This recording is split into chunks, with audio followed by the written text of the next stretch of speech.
Simon Birmingham. That news just through Simon Birmingham. Is he the right guy? Hello, LJ. Well, I know Mark Speakman is well regarded by many of his colleagues across New South Wales, and I think by many others outside of the Liberal Party in New South Wales who've engaged with him. It's always a tough job leading a new opposition after a number of years in government, but I'm confident that Mark Speakman, from all I know of him, will bring a thoughtful, considered approach to ensuring that the New South Wales Liberal Party is an effective opposition, but even more importantly, a viable, credible, strong alternative government at the next New South Wales election. Yeah, we are standing by to hear from him. We'll take you live there to New South Wales Parliament when we do. Simon Birmingham, we've seen the Solicitor-General's advice released in the last hour or so. What do you make of it? Well, it has only just been released, so I haven't had a chance to read and digest the advice myself, but there's a couple of observations I'd make at a higher level. And the first is that it's concerning that this is advice prepared specifically, it seems to be released at this point only in the last couple of days.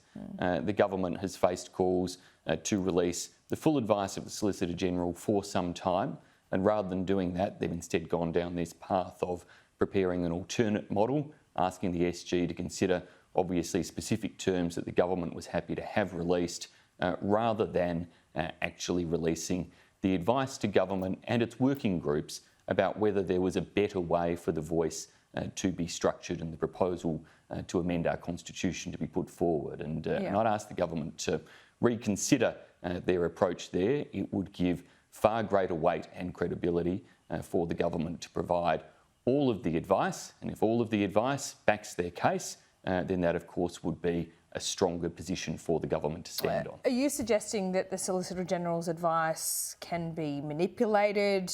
Is this advice not correct at this time? Should we not put too much stock in it?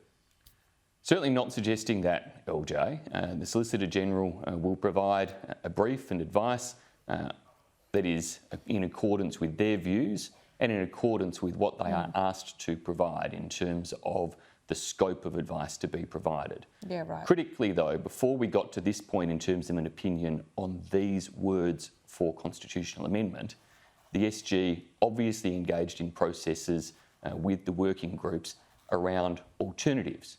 Were there better ways to structure or word things? What were some of the risks attached? And that's why it would be so helpful for having a fully informed debate to understand whether the SG was ever of the view that there was a better way for this to be approached, and not just to get the SG's views in relation to the proposal as it is being put at present by the government. Well, would it be helpful? Because the no proponents aren't going to listen to anything. They've made it pretty clear throughout this debate, and then, you know, you could see the risk that that is politicised. We do see this, and I take your point on that this is probably not the full advice, full and frank advice that the government got, the referendum working got from time to time. But even so, on the wording that they've landed on, it is pretty glowing. He says the proposed amendment not only compatible with the system of representative and responsible government established under the Constitution, but it enhances that system. So LJ, your question there in terms of, will some people's minds be changed by this? Patently no, some won't. There are clearly two extremes to this debate who are immovable in terms of their positions of yes and no. But I think there is a very large body of the Australian public who don't know and who are still considering and are still making up their minds. Now, they're not going to sit down and all read the Solicitor-General's advice, but they will be informed by how it is reported upon and how it is considered. And I think they would want to know, is this the best possible approach? Is this the best wording that could be put forward in terms of the constitutional amendment? Because we're not just dealing with a vibe here, we're dealing with the detail of changing the Australian Constitution, and that's why it's important that we don't just have a form of words, we should have the best form of words.